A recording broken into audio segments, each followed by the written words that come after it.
Esta semana, en Ahora Futuro México y el Mundo, hablaremos de 3 innovadoras tecnologías y medidas para aumentar nuestro acceso generalizado al agua. 1. Edificios sustentables que nunca se quedan sin este vital líquido, ya que capturan el agua pluvial, esto es el agua de lluvia, y la reciclan. 2. Inteligencia artificial para detectar fugas de forma rápida, económica y efectiva. Y 3. Reducir sustancialmente el uso del agua en la agricultura, ya que es la que emplea el 70% de toda el agua que necesitamos. México tiene futuro y su futuro está en tus manos. La mejor manera de predecir el futuro es crearlo. Los avances científicos y tecnológicos han hecho que cambie nuestro estilo de vida, la forma de trabajar e incluso en la que nos relacionamos. La capacidad de educarnos a través de Internet, de transportarnos en vehículos autónomos, de modificar el genoma humano para evitar enfermedades, así como el uso intensivo de las energías renovables y de la inteligencia artificial, nos permitirán alcanzar mejores niveles de vida. Pero ¿seremos capaces de incorporar a todos o generaremos sociedades más polarizadas? De esto se trata Ahora Futuro, México y el Mundo.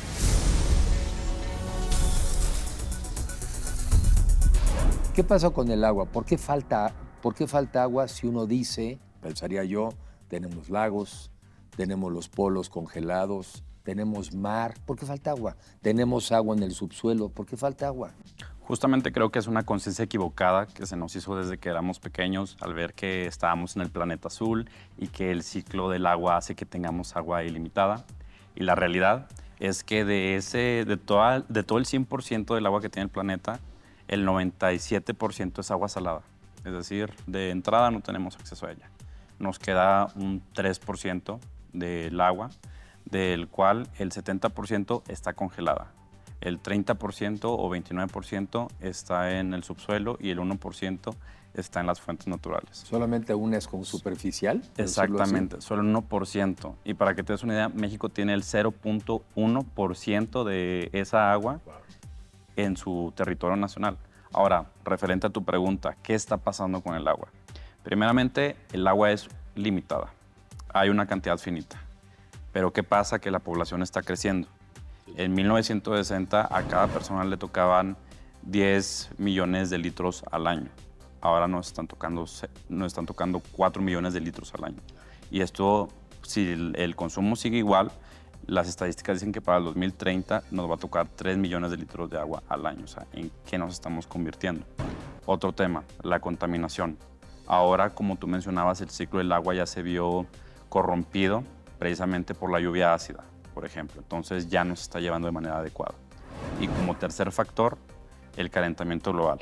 Ahora las épocas de sequía, los desiertos, duran más tiempo. Para que te des una idea, México, el territorio nacional, 52% es desértico. Sí. Entonces estamos en una situación tremenda. Obviamente hablaremos ahorita de una mayor conciencia, pero si 97% del agua está en el mar, pues ahí hay una solución, ¿no? Claro, es una posible solución que puede ser más rentable para las ciudades que son costeras, pero que de entrada la desalinización es un proceso muy caro, se necesita mucha electricidad. El proceso convencional que existe es la ósmosis inversa, que son presiones de agua tremendas las que tienen que utilizarse para poder filtrar la sal. Esto es demasiada electricidad y en México hacemos quema de combustibles, estamos contaminando al desalinizar la sal.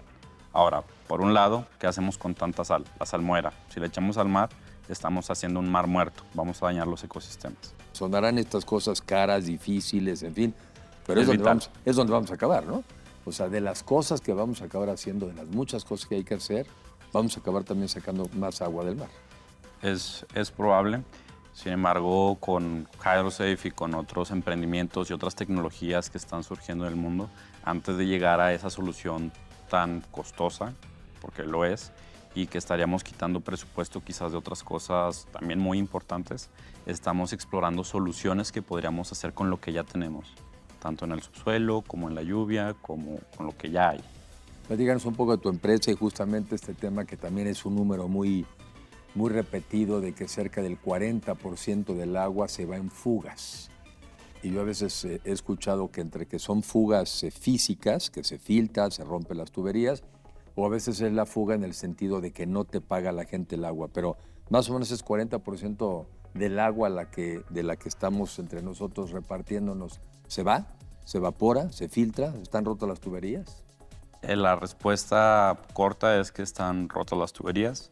Los sistemas hidráulicos de las ciudades, mayormente las del centro de las ciudades, son viejísimas. Estoy hablando de 50, 100 años. Las tuberías son de asbestos, es muy vieja, ya están rotas y el problema no es tanto repararlas, es ubicarlas, en dónde están estas fugas.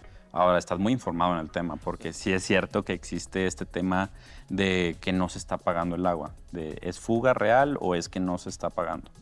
Bueno, aquí el tema es la medición, literalmente los medidores de tu casa. ¿Por qué? Este porcentaje de que el 40% del agua se está desperdiciando se debe a, por ejemplo, si en la ciudad entran 100,000 litros y estamos entregando a las casas 60,000 litros, ¿dónde están esos 40? La hipótesis dice que están en las fugas, que un gran porcentaje sí está en fugas, pero otro porcentaje es que los medidores fallan. En vez de que te esté leyendo que están entrando, un decir, 70 litros al día, te están entrando 60 litros. Entonces ahí ya no estás considerando porque no jala el medidor. Correcto, correcto. O sea que sí ahí hay todo un tema. Ustedes como empresa, ¿qué es lo que hacen? Veía que de lo que leía, me platicaban que muchas veces una manera de medir la presión de las tuberías pues es metiendo, por ejemplo, creo que hidrógeno. Y así pues vas viendo, supongo que tratando de detectar, pero lo único que detectas es que hay fuga. Y lo has de tener que ir haciendo por pedazos, ¿no? Exactamente. Pero ustedes, ¿cuál es la tecnología alterna que utilizan? Porque el hidrógeno entiendo pues que también se fuga. Sí, es invasivo. ¿No? Tienes que parar el servicio un día, 2 días, inyectarlo de este gas hasta que el gas salga y esto es a través de la fuga. Y tiene que ir un operador con un sniffer, un olfateador, buscando por dónde sale. Por dónde está saliendo el hidrógeno. Exactamente. Okay. Y tiene que ir taladrando cada 3 metros la calle por donde pasa la tubería a ver por dónde sale. Wow. Entonces es complicado, no es tan rápido, sí es muy eficiente, pero es tardado. Nosotros lo que hacemos es que estamos trayendo una solución que no es invasiva. No cortamos el servicio, no tenemos que inyectar nada a las tuberías. Esto lo hacemos con drones. Un dron lo que te permite es ver desde un panorama grande, desde las alturas, grandes extensiones de terreno. Y si a esto le sumas una cámara térmica, por ejemplo, puedes ver dónde están existiendo las variaciones de temperatura. Tú superficialmente ves seca la calle, pero una fuga de agua provoca un enfriamiento. Y eso no lo ves a simple vista, pero una cámara térmica sí lo puede ver. Ok, entonces lo ves a distancia, ves la calle y donde determina que hay un enfriamiento anormal con respecto al resto, primer supuesto, teoría, ahí hay fuga. Es posible fuga. ¿Por qué? Porque también se da el caso de que un carro estuvo estacionado toda la tarde, se va a las 5 de la tarde y dejó un enfriamiento. Entonces, nosotros precisamente hacemos mapas de las ciudades, uno RGB, una foto como la cámara de tu teléfono y una térmica, para hacer la comparación de que, a ver, aquí hubo un coche, entonces este enfriamiento no es por una fuga, es porque hubo un coche. Y así es como nos vamos discriminando. ¿Qué tanto? Porque al final del día, cuando a la gente le dices que hay que ser más conscientes del uso del agua o que hay poca agua, todos tenemos que buscar el cómo reducir el consumo de agua por persona o por actividad.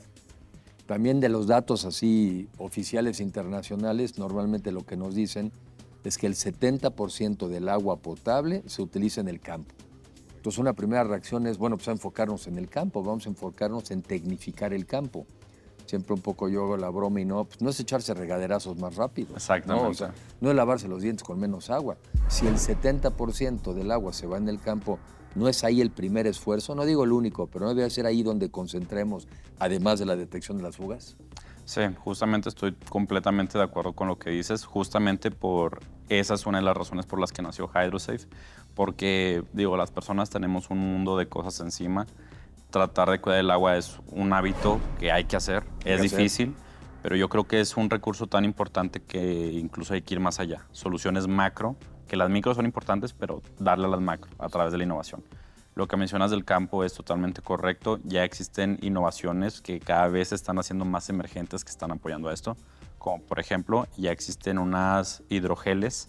En vez de regar con agua el campo, le pones unos geles y esto hace que tengas que regar menos veces los sembradíos, ya que dura más tiempo húmedo. O sea, me imagino que ese gel evita que se filtre el agua. Exactamente. Se queda más tiempo la humedad. Exactamente, es correcto. Es agua con gel. Exactamente. Y ese gel hace que se filtre menos, queda la humedad más tiempo, entonces tienes que regar menos veces. Así es. Sí. No lo había escuchado, no lo había escuchado. Me entusiasma mucho el estar en este mundo de startups, ver cómo existen más personas, más chavos haciendo soluciones tan creativas para problemas tan importantes. Pues eso es muy bueno. Digo, fuera del otro que también es revestir los canales por los que pasa el agua. ¿Hacia dónde va la empresa? ¿Hacia dónde la quieres llevar? Bueno, la empresa la quiero llevar a una realidad en donde queremos evitar precisamente un futuro caótico, donde ya de plano no tenemos agua. Yo vivo en Nuevo León, me tocó la sequía. Es una realidad que quiero evitar a toda costa para las demás personas. ¿Cómo? Dotando de tecnología a los organismos operadores de agua, a las industrias y quizás en algún momento al campo, para ser más eficientes, inteligentes y equitativos con su gestión del agua. ¿Se podrán, tú de lo que sabes, edificios, porque así me lo imaginé hace como un par de años allá, o creo que fue el año pasado, edificios donde entonces hagan inversiones, los nuevos edificios sobre todo, donde ya sean autosustentables, donde reciclen el agua, no sé, casi al 100%, y casi pudiera haber un anuncio donde diga, no importa si hay sequía fuera de aquí, aquí siempre habrá agua? O sea, ¿te imaginas hacia allá también la industria de la construcción o los desarrolladores? Claro, por supuesto. De hecho, hay varios estados donde hemos estado tocando puerta para ver quién se avienta el tiro para un proyecto grande del primer estado hidrointeligente del país, ya que contamos con tecnología que puede hacer precisamente eso que tú dices. En Hydrosafe distribuimos una patente, es una planta tratadora que reutiliza de manera cíclica, prácticamente hasta que se evapora, el 90% del agua. Imagínate que un centro infantil en donde casi no llueve, una vez al año, si quieres, y que no tiene conexiones de tuberías de agua, que se capte una vez al año esa lluvia y que te dure 6 meses esa agua reutilizándose. Bueno, eso es un proyecto que ya nuestros colaboradores hicieron y esto es una realidad. Y esto se puede llevar a nivel macro también, autosustentabilidad. Y puedes incluso a veces pensar arrancar por lugares lejanos, ¿no? Claro. No necesariamente los temas más graves, así grandes de las grandes metrópolis, sino los problemas de las zonas que no están conectadas. Exactamente. Te decía yo que normalmente yo termino la entrevista haciendo una pregunta sobre todo sobre un mensaje hacia los jóvenes, porque en México hay mucha juventud, mucho emprendimiento, hay un segmento de mexicanos con mucho ánimo. ¿Qué mensaje podrías compartir tú con la gente joven? Para la gente joven les daría el consejo de que la juventud es la época para sembrar, ya la vida adulta es la época para cosechar. Hay que preocuparnos hoy para trabajar, para evitar los problemas del mañana, ya que eso no solamente nos repercutirá a nosotros, sino también a las siguientes generaciones.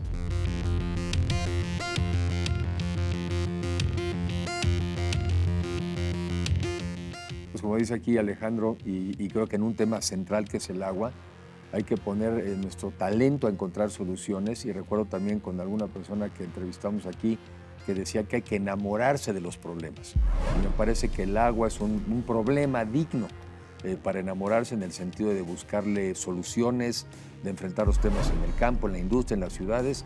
Y bueno, en ese sentido te agradezco mucho, Alejandro, por estar aquí con nosotros el día de hoy. Gracias por la invitación. Gracias.